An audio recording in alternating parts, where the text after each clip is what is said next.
আমন্ত্রণ জানাচ্ছি প্রবাস কণ্ঠ রাতের বুলেটিনে পাওয়ার্ড বাই মাইএনজে ট্রিপ। শুরুতে জানাবো আজকের প্রধান শিরোনামগুলো। ভিজিট ভিসায় মালয়েশিয়া গিয়ে কাজ করা ব্যক্তিদের জন্য দুঃসংবাদ।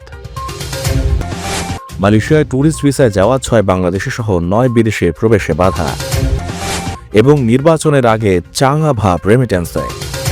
দেখছিলেন শিরোনাম, এবার বিস্তারিত। মাইএনজে ট্রিপের বিটুবি পোর্টালে আপনারা এখন থেকে পেয়ে যাচ্ছেন হোটেল ফিচার। 2 মিলিয়ন প্লাস হোটেলের অ্যাক্সেস আপনি পেয়ে যাবেন, যেখান থেকে আপনি বুক করে ফেলতে পারবেন আপনার পছন্দের হোটেল। আমাদের বিটুবিতে আপনি পেয়ে যাবেন ইজি বুকিং সিস্টেম এবং সিকিউর পেমেন্ট মেথড। তাই এখন থেকে শুধুমাত্র এয়ার টিকিট নয়, হোটেল বুকিংও করে ফেলতে পারবেন myenzetrip.com থেকে।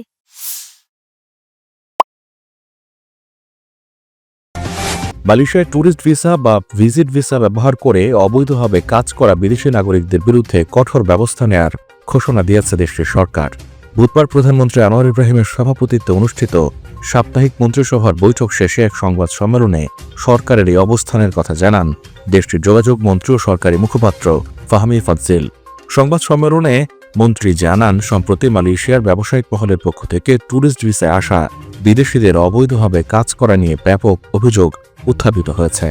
এর প্রেক্ষিতে মন্ত্রিসভার বৈঠকে বিষয়টি নিয়ে বিস্তারিত আলোচনা হয় এবং আইনি কাঠামো বজায় রাখতে কঠোর পদক্ষেপ নেওয়ার সিদ্ধান্ত গৃহীত হয়। সরকার জানিয়েছে, অনেক বিদেশি নাগরিক পর্যটক হিসেবে মালয়েশিয়ায় প্রবেশ করে বিভিন্ন খাতে অননুমোদিত কাজে যুক্ত হচ্ছেন। এতে দেশের শ্রমবাজারে ভারসাম্য নষ্ট হচ্ছে এবং আইনি জটিলতা তৈরি হচ্ছে। এই অপব্যবহার রুখতে সরকার জিরো টলারেন্স নীতি গ্রহণ করেছে। স্বরাষ্ট্র মন্ত্রণালয় পুরো বিষয়টি নিবিড়ভাবে পর্যবেক্ষণ করবে এবং আইন প্রয়োগকারী সংস্থাগুলোকে দ্রুত মাঠে নামার নির্দেশ দেওয়া হয়েছে। যারা ভিসার শর্ত লঙ্ঘন করে কাজে লিপ্ত হবে তাদের বিরুদ্ধে বিলম্ব না করে তাৎক্ষণিক আইনি ব্যবস্থা নেওয়া হবে। যোগাযোগ মন্ত্রী ফাহমি স্পষ্ট করে বলেন, ব্যবসায়িক সম্প্রদায় এবং বিভিন্ন মহলের উদ্বেগের প্রেক্ষিতেই আমরা এই সিদ্ধান্ত নিয়েছি।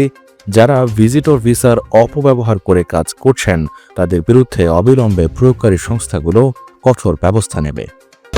মালয়েশিয়ায় 10 রিঙ্গিতের 20 ক্লাব বিস্কিট কিনে এবার গাড়ি জেতার সুযোগ। আরও থাকছে প্লে স্টেশন, 10টি বাইসাইকেল ছাড়াও 20টি আকর্ষণীয় গিফট হ্যাম্পার।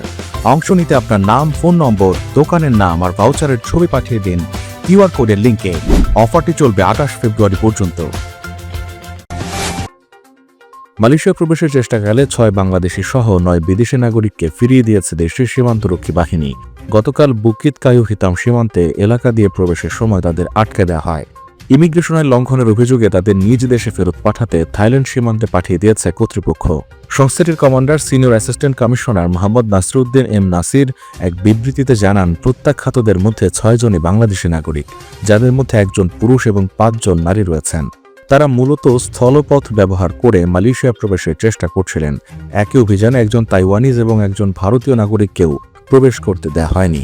কর্তৃপক্ষের দাবি, তারা পর্যটনের কথা বললেও প্রকৃতপক্ষে সোশ্যাল ভিজিট পাসের আড়ালে অবৈধভাবে মালয়েশিয়ায় দীর্ঘ সময় অবস্থানের পরিকল্পনা করছিলেন। এছাড়া সন্দেহভাজন তালিকায় নাম থাকায় হংকংয়ের এক নারীকেও প্রবেশাধিকার দেয়নি ইমিগ্রেশন বিভাগ। আসন্ন জাতীয় সংসদ নির্বাচন ও পবিত্র রমজান মাসকে সামনে রেখে প্রবাসীদের পাঠানো রেমিটেন্সে ইতিবাচক প্রবণতা দেখা যাচ্ছে। সময় যত ঘনিয়ে আসছে, দেশের বৈদেশিক মুদ্রা আয়ের অন্যতম প্রধান উৎস প্রবাসী আয়ও তত বাড়ছে। যেমন চলতি জানুয়ারি মাসের প্রথম 14 দিনে দেশে এসেছে প্রায় $1.7 বিলিয়ন রেমিটেন্স। এই ধারা অব্যাহত থাকলে আগামী মাসগুলোতে দেশের বৈদেশিক মুদ্রার রিজার্ভে ইতিবাচক প্রভাব পড়বে বলে আশা করা হচ্ছে। বিশেষজ্ঞদের মতে, নির্বাচন ও রমজানকে কেন্দ্র করে পরিবারের বাড়তি খরচ মেটানো এবং দেশে অতিরিক্ত অর্থ পাঠানোর প্রবণতা বাড়ে প্রবাসীদের মধ্যে। এর ফলে সাম্প্রতিক সময়ে রেমিটেন্স প্রবাহে চাঙ্গা ভাব লক্ষ্য করা যাচ্ছে।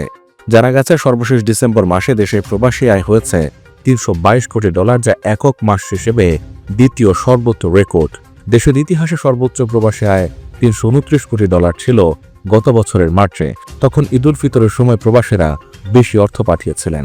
বাংলাদেশ ব্যাংকের তথ্য অনুযায়ী সদ্য শেষ হওয়া 2025 সালে দেশের মোট প্রবাসী আয় দাঁড়িয়েছে $3,282 কোটি, যা প্রায় বাংলাদেশের বৈদেশিক মুদ্রার মজুতের সমান।